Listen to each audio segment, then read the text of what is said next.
saboda Allah da ya sa kuka zo kun ga ku ƴan uwanmu ne, dan Allah dan annabi ku mata bayani ta sake mu. Allah ki duk abin da ya kamata, abin da kuɗin ma zai fito, in ta kama ma za ki harbi ɗaya ne saboda ɗayan ya ji tsoro ya yi bayani mai kyau.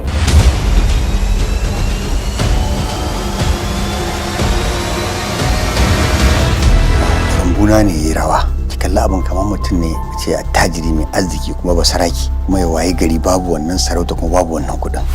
Jina nake kafa na ɗaya a lahira ɗaya a duniya. To gaskiya ya kamata mu haɗu don wallahi akwai damuwa. Ni na yanke shawara. Ofisa, Tun ga zan koma. wannan shi ne ɗaya daga cikin 'ya'yan wannan da suka dare mu suka dare. Zafin Nema a duk ranar Laraba da misalin karfe 8 a YouTube channel ɗinmu mai suna Sadiq Sani Sadiq da kuma karfe 9 a Sayar Movies TV.